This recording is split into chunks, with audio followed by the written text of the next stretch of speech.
नमस्कार दोस्तों, मैं हूं राज और आप लोग का स्वागत है हमारे यूट्यूब चैनल टीजीटी जंक्शन पर। दोस्तों, आज का हमारा टॉपिक है कि डॉक्टर हमें कैसे लूटते हैं। जब एक व्यक्ति, एक मरीज डॉक्टर के पास जाता है तो डॉक्टर कैसे उसका 2000, 3000, 4000 का बिल बना देता है और किस तरह उसको लूट लेता है, इस पे हम लोग आज बात करने वाले हैं। तो फ्रेंड्स, सारे पॉइंट्स मैंने लिखे हुए हैं, तो चलिए पॉइंट बाय पॉइंट शुरू करते हैं। तो फ्रेंड्स, सबसे पहली बात है कि जो डॉक्टर की फ़ीस होती है वो काफ़ी अच्छी खासी होती है। 300 रुपये होती है, 500 होती है, 600 होती है। और जब आप डॉक्टर के पास जाते हैं तो 2 से 3 मिनट वो आपको देते हैं सिर्फ, और फिर फटाफट फटाफट वो लोग दवा का पर्चा बना देते हैं और आपको क्या कहते हैं, भेज देते हैं। तो यहाँ पर फ़ीस भी बहुत ज़्यादा है और वो कितने मिनट आपको दे रहे हैं, 2 से 3 मिनट केवल वो आपको देते हैं। और फ्रेंड्स, जो डॉक्टर होते हैं वो क्या क्या घोटाले करते हैं, ज़रूरत से ज़्यादा दवा लिखते हैं। जो दवाओं की आपको ज़रूरत नहीं है उससे भी ज़्यादा वो आपको दवाएं लिख देते हैं। और ये सब वो क्यों करते हैं? पैसा कमाने के लिए करते हैं। और बहुत सारे विटामिन लिख देते हैं, दुनिया भर की चीज़ें, मतलब पूरी पन्नी भर के आपको दवाएं देते हैं वो लोग, डॉक्टर्स जो होते हैं। और फ्रेंड्स, यहाँ पर ये भी बात देखने में आई है कि जो डॉक्टर्स होते हैं वो कुछ टेस्ट तो ज़रूरी होते हैं, पर बहुत से टेस्ट होते हैं जो ज़रूरी नहीं होते हैं। जैसे जैसे ब्लड टेस्ट वगैरह होता है, ये ज़रूरी होता है। पर इसके अलावा जो डॉक्टर होते हैं कुछ ऐसे टेस्ट लिख देते हैं वो अपना बिल बनाने के लिए। जैसे यूरिन टेस्ट है, एक्सरे है, एमआरआई है, और पैथोलॉजिकल जो टेस्ट होते हैं। तो जब ये टेस्ट वाला जो पर्चा होता है वो जब लेकर आप जाते हैं वहाँ पे, जहाँ पे डॉक्टर आपको भेजता है, तो 40% कमीशन मिलता है। तो ये कमीशन पाने के लिए जो डॉक्टर होता है वो खूब सारे टेस्ट लिख देता है। और मतलब जो क्या कहते हैं, जो कमीशन होता है वो 40% मिलता है। तो अब ये मालूम पड़ा है कि कमीशन जो है वो बढ़ गया है, 50 से 60% कमीशन तक डॉक्टर लोग को मिलने लगा है।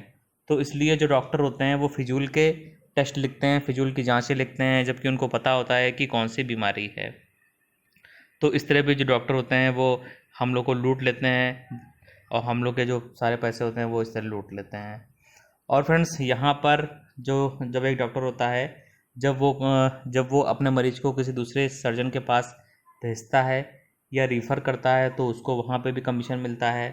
30 से 40% वहाँ पे कमीशन मिलता है। तो इस तरह भी यहाँ पे कमीशन खोरी का जो पूरा जाल यहाँ पे लगा हुआ है, जैसा आप लोग जानते होंगे। आप लोग के साथ ऐसा हुआ होगा, कमेंट करके बताना। कमेंट सेक्शन मैंने खोला हुआ है कि आप लोग के साथ क्या क्या घटना हुई है वो बताना। मेरे साथ अभी क्या हुआ था कि मैं एक डॉक्टर के पास गया था, तो उसने मेरा 7,000 रुपये के आसपास उसने मेरा बिल बना दिया था। और उसने सारी जांचें करवाई और जांच में कुछ निकला भी नहीं, और कुल मिला के उसने 7,000 रुपये का बिल बनाया था। तो उसके बाद ही मुझे आइडिया आया कि इसके ऊपर, इस टॉपिक पर वीडियो बनना चाहिए। तो फ्रेंड्स, जो डॉक्टर होते हैं उनके पास बहुत सारे उनके पास हथकंडे होते हैं लूटने का। तो वो तो क्या, दिल के मरीज बहुत सारे होते हैं, तो उनको दवाओं से भी डॉक्टर ठीक कर सकता है, पर ऐसा नहीं होता है। प्राइवेट डॉक्टर के पास आप जाएंगे या प्राइवेट हॉस्पिटल में जाएंगे और कोई भी समस्या बता देंगे तो 3 से 4 दिन के लिए वो आपको एडमिट कर लेते हैं। और जब प्राइवेट अस्पताल में आप जाते हैं तो वो एडमिट करने के ऊपर बहुत ज़्यादा जोर देते हैं। तो इस तरह भी वहाँ पे आपको प्राइ वो कर लेते हैं, एडमिट कर लेते हैं और आपकी ड्रिप लगा देते हैं। और फिर उसके बाद जब ड्रिप आपके लगा देते हैं तो 3-4 दिन आप भर्ती होते हैं। तो 3-4 दिन का आपका 50-60 हज़ार रुपये वो लोग बना देते हैं। और इसमें चार्जेस कौन से होते हैं? आईसीयू है, बेड चार्जेस है, विजिटिंग डॉक्टर है, ये सारे चार्जेस उसमें होते हैं जो कि बेकार में आपसे लिए जाते हैं। तो ये पूरा जो सिस्टम है ये इस तरह काम करता है। जब आप किसी प्राइवेट हॉस्पिटल में जाते हैं तो किस तरह आपको लूटा लूटा जाता है, कहने का मतलब ये है। और फ्रेंड्स, ये भी आप जानते होंगे कि आजकल जो जो सिजेरियन डिलीवरी होने लगी है। जब कोई औरत जिसके बच्चा होने वाला होता है और जब वो किसी प्राइवेट अस्पताल में जाती है तो वो लोग फटाक से कहते हैं कि जो डॉक्टर है, वो बच्चा है, वो फंसा हुआ है या उसके गले में नाल फंसी हुई है, ऑपरेशन करना पड़ेगा। तो 90% केस में तो ऑपरेशन कर देते हैं। और ऑपरेशन करने का यही मकसद होता है कि 50,000, 60,000, 1 लाख रुपए ले लेना या लूट लेना, इसको कह सकते हैं। और रिमूवल ऑफ यूट्रस, तो ये वाला भी ऑपरेशन होता है, जो दूसरा वाला हमने आपको बताया है। और ये सब पैसे लूटने का ही प्लान होता है। और बहुत से केसेस में बच्चा नॉर्मल भी हो सकता है, पर जो डॉक्टर होते हैं वो ऑपरेशन करने पर ज़्यादा जोर देते हैं, क्योंकि उनसे उनका पैसा बन जाता है और उनका जो कैश रजिस्टर है वो फटाफट उसमें पैसे आते रहते हैं। और दोस्तों, जो डॉक्टर पर्चा लिखता है, जब वो पर्चा लेकर आप मेडिकल स्टोर जाते हैं और वहाँ दवा खरीदते हैं, तो वहाँ से भी डॉक्टर को कमीशन मिलता है। आप लोग ये बात जानते होंगे। तो फ्रेंड्स, इस तरह जो एक डॉक्टर होता है उसके पास बहुत सारे हथकंडे होते हैं। पेशेंट को लूटने के लिए बहुत सारे हथकंडे होते हैं। दोस्तों, बहुत बार क्या होता है कि कोई भयंकर एक्सीडेंट हो जाता है, भीषण एक्सीडेंट हो जाता है, तो मरीज होता है उसको इमरजेंसी में एडमिट करवा देते हैं और सर्जरी करनी होती है। तो दोस्तों, बहुत से केस में तो बिल्कुल जेन्युइन होता है मामला, क्योंकि वहाँ पे सर्जरी करनी होती है। बहुत से केस में क्या होता है कि जब जो पेशेंट होता है, जब उसको अंदर जाके एडमिट कर देते हैं तो उसकी डेथ हो जाती है। पर दोस्तों, जो डॉक्टर होते हैं वो ये बात उसके घर वालों को नहीं बताते हैं और बताते हैं कि ऑपरेशन करना पड़ेगा, जबकि वास्तविक में जो मरीज होता है उसकी मौत हो चुकी होती है। यदि आप लोगों ने अक्षय कुमार की गब्बर वाली मूवी देखी हो तो उसमें इस तरह का एक सीन आता है, आप लोगों ने ज़रूर देखा होगा। तो दोस्तों, बहुत से केस में जो मरीज होता है वो पहले ही मर चुका होता है, पर डॉक्टर लोग ये बात छुपा लेते हैं और उसके घर वालों से बोलते हैं कि ऑपरेशन करना पड़ेगा, और वो फिर मरे हुए व्यक्ति पर ऑपरेशन करते हैं और ये साइन भी करवा लेते हैं कि यदि मरीज मर जाता है तो हमारी जिम्मेदारी नहीं होगी। तो फिर बाद में जो ऑपरेशन वार्ड होता है, जब वहाँ से मरा हुआ मरीज़ निकलता है तो फिर मतलब जो उसके घर वाले होते हैं वहाँ पे उनका जो जो मरीज़ है वो भी ख़त्म हो गया है और उनको पैसे भी देने पड़ जाते हैं, 50,000 1 लाख या जितने जितने भी कॉस्ट होती हो देने पड़ जाते हैं।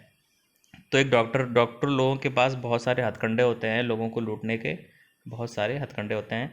डॉक्टर अच्छे भी होते हैं, बुरे भी होते हैं, पर दोस्तों, आजकल जो डॉक्टर का जो व्यवसाय है उसका बाजारीकरण हो चुका है और अच्छे डॉक्टर बहुत कम ही बचे हैं। तो दोस्तों, बहुत डॉक्टर होते हैं, उनके पास कई तरह के प्लान्स होते हैं। कुछ डॉक्टर क्या होते हैं, वो उनकी अल्ट्रासाउंड वालों से सेटिंग होती है।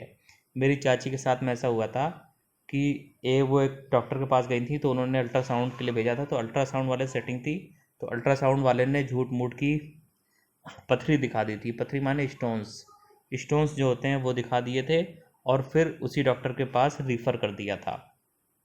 और फिर वो जब रिफ़र करते हैं तो वहाँ से भी अपना चार्ज लेते हैं। तो हमारी जो चाची थी तो उनको विश्वास नहीं हो रहा था, तो वो दूसरे किसी अल्ट्रासाउंड वाले के पास गई थी। 2-3 जगह उन्होंने अल्ट्रासाउंड कराया था, तो बाद में पता चला था कि उनको कोई भी पथरी नहीं है। तो इस तरह भी जो डॉक्टर होते हैं उनकी अल्ट्रासाउंड वालों से सेटिंग होती है कुल मिलाकर। और दोस्तों, जो प्राइवेट हॉस्पिटल्स होता है वो कैसे काम करता है, चलिए मैं आपको बता देता हूँ। तो प्राइवेट हॉस्पिटल में उन्हीं लोग को डॉक्टर की नौकरी दी जाती है और जो मरीजों को भर्ती करवाते हैं और एक टारगेट रखा जाता है कि इतने रुपए आपको दिलवाने हैं। तो यहाँ पर ये भी है कि प्राइवेट हॉस्पिटल वाले उन्हीं डॉक्टर को नौकरी देते हैं जो मरीज़ को भर्ती करने की सलाह देते हैं, और मरीज़ जितने दिन भर्ती होता है तो जो टोटल बिल बनता है उसका 30 से 40% डॉक्टर साहब को दे दिया जाता है।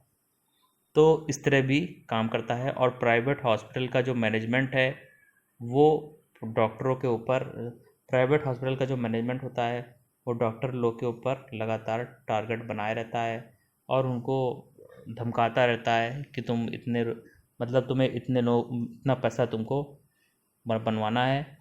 और जो डॉक्टर टारगेट पूरा करते हैं उनकी नौकरी चलती रहती है, और कुछ डॉक्टर ईमानदार होते हैं तो उनको नौकरी से निकाल दिया जाता है।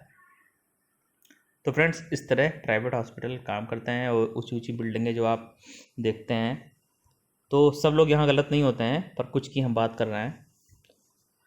तो फ्रेंड्स, इस तरह सब काम करता है। और कुछ प्राइवेट हॉस्पिटल तो ऐसे होते हैं जो 3-4 दिन मरीजों को भर्ती करते हैं तो 60 से 70 हज़ार का बिल बना देते हैं, और उसमें बहुत सारी चीज़ें वो जोड़ देते हैं, पता नहीं क्या क्या चीज़ें वो जोड़ देते हैं, और ऐसी ऐसी चीज़ें जोड़ देते हैं जो उन्होंने वास्तव में दी नहीं होती है, जैसे ऑक्सीजन वगैरह है, बहुत सी चीज़ें वो झूठ मूठ की उसमें जोड़ देते हैं। और फ्रेंड्स, जब आप लोग जाते होंगे डॉक्टर के पास तो वो आपसे पहले पूछते हैं कि आप क्या करते हैं, आप कौन सा काम करते हैं।